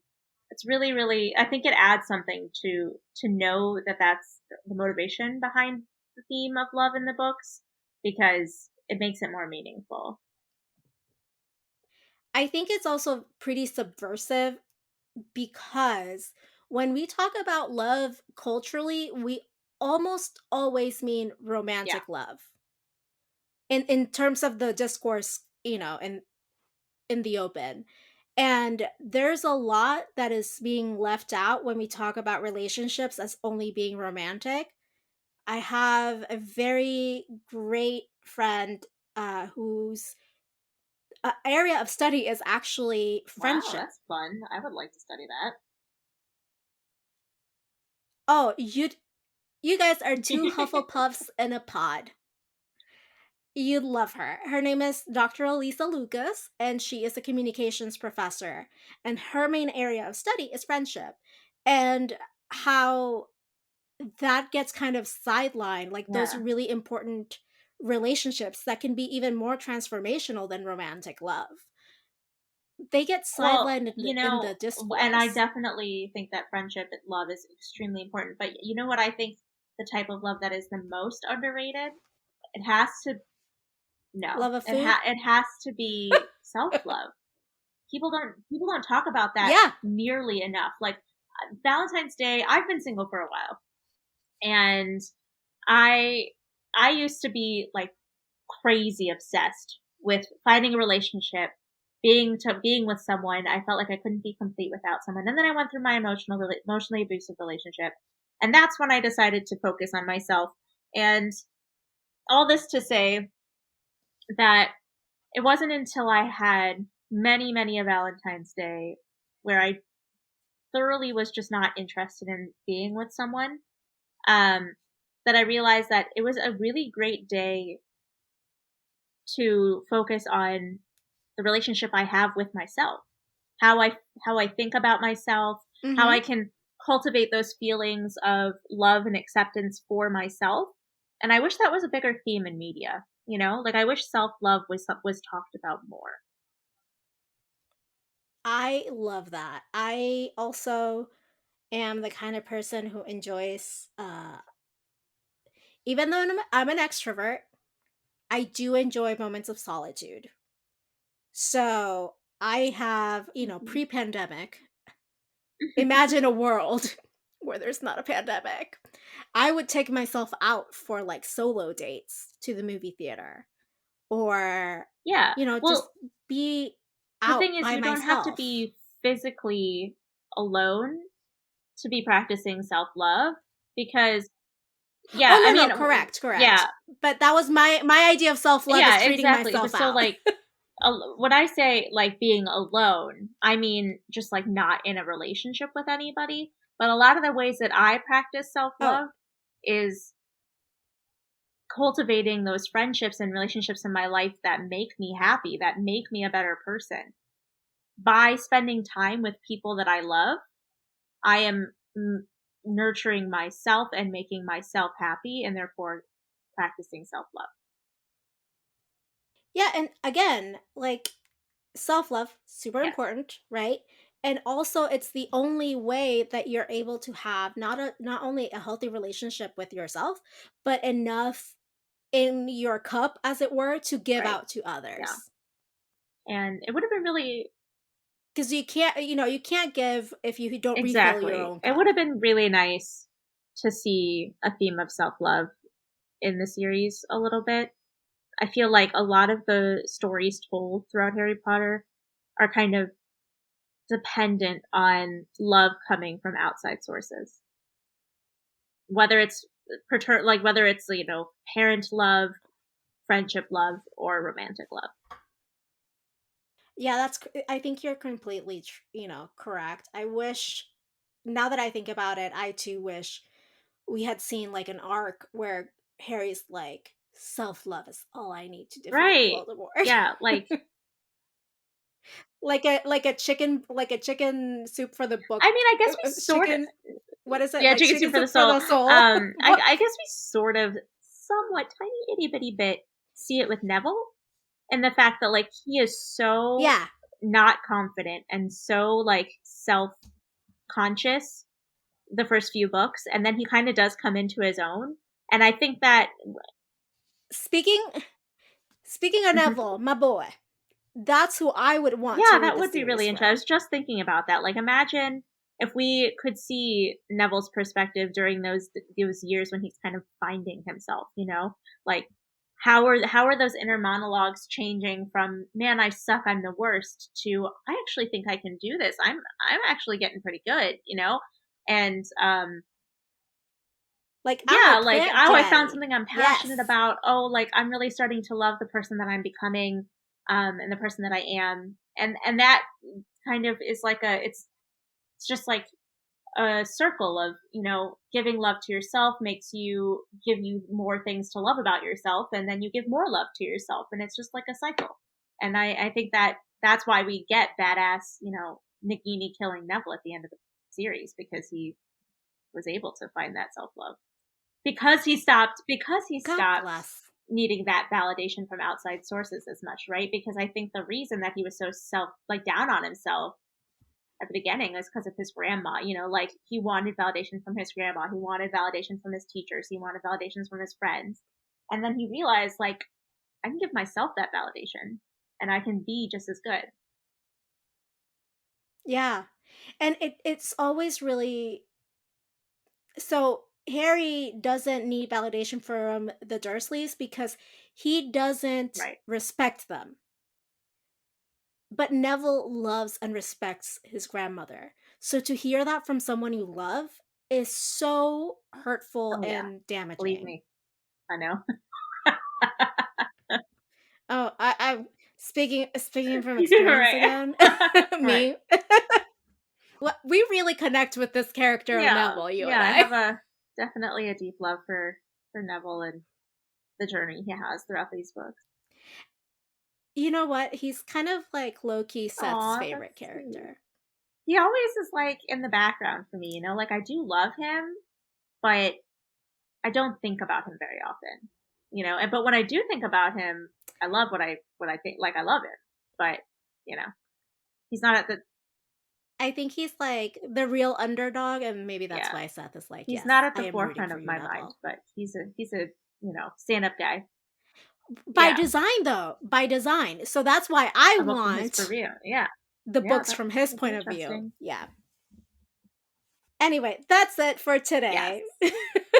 Moral of the story, what you can grab, TLDR, love yourself and care for yourself. That's my message that I want to send out to people today.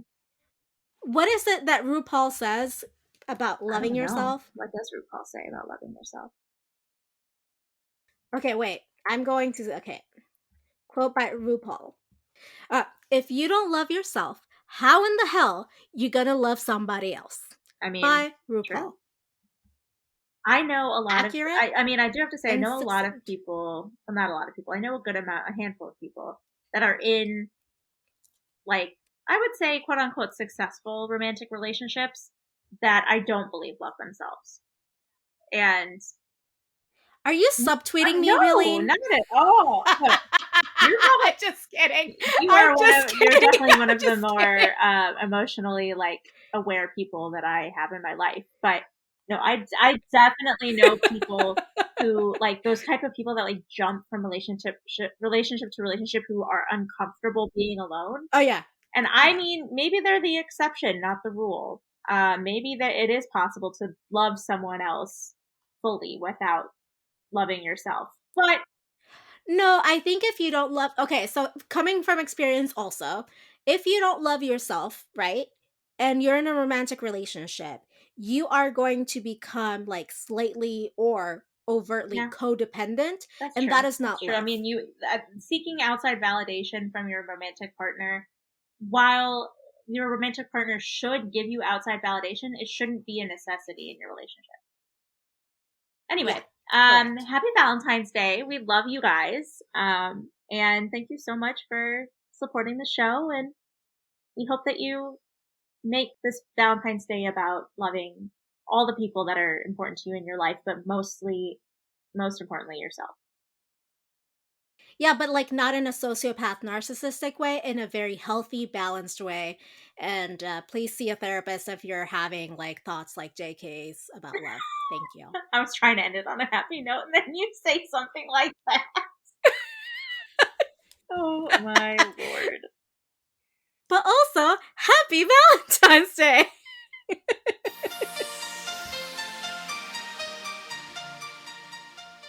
Support this show by going to patreon.com/Occhiopolitics. Our patrons keep this show going. You can find us online at Occhiopolitics.com, and we are at Occhiopolitics on Twitter, Facebook, and Instagram. You can email us your thoughts at info@Occhiopolitics.com. Leave us a voicemail at 915-996-1699. And you might just hear yourself on the podcast. Adriana Wilson is the founder and creative director of the podcast. Helene Karp is the producer and social media manager. Allison Pullman is the audio wizard and editor who makes us sound so good. Cover art and physical rewards are designed by Adriana Wilson. The views expressed by the hosts and guests are expressly their own and not representative of their employers or associates. Ocupolitics is part of the MuggleNet family of podcasts.